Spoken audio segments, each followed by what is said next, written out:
Hey, it's Carlos Rodriguez with a Valera Pro Tip, and I want to introduce you to the most important line at the kitchen. Now, you may think to yourself, what line at the kitchen? There's only one line, it's the kitchen line. No, this is a line that's 34 inches in from the kitchen line and 28 inches high. I call it the Rodriguez line. Here, let me show you. Now, you're asking yourself, what's so important about a line that's 34 inches in and 28 inches high? What I did was I took a 6'5" long and lanky pickleball player, an expert pickleball player, and I determined where was the exact outer edge of his ability to hit an offensive flick volley. And the answer was 34 inches in and 28 inches high. After that, he can still try to hit a ball, but now he's on the defensive.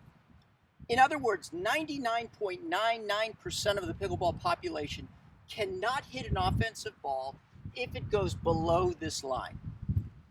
And so the goal is, instead of focusing on the kitchen line when you're dinking, I want you to get used to seeing this imaginary line, the Rodriguez line, and hitting below this line, and wherever the ball goes after that, that's what you want. The first thing to do to get used to the Rodriguez line is to go ahead and create one.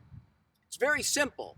You just take a couple pieces of PVC, you sink them into anything, and you grab some string, and you measure 28 inches high, and you run it across. Anybody can do that.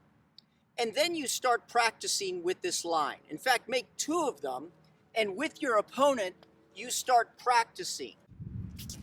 So how do you keep the ball underneath the Rodriguez line? If you look at the pros, what you'll notice is very rarely is their paddle coming above the plane of the net. Okay, they're more hitting their dinks out than up. And so a short stroke, and the focus is keeping that ball below the line. Up, you see? And the way you do it is you get a line on both sides and you play a game. If my ball goes over the Rodriguez line, I automatically lose the point. Now the final question is, why call it the Rodriguez line?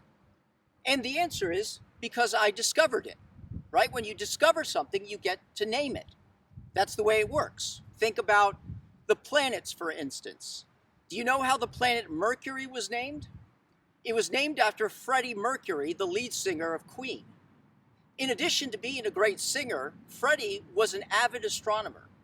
He even pays threefold homage to his longtime friend and mentor, Galileo, in Queen's smash hit Bohemian Rhapsody. And if Freddie Mercury can have a planet named after him, can I not too also have an imaginary line named after me? So remember, my friends, it's called the Rodriguez line. Watch out for it.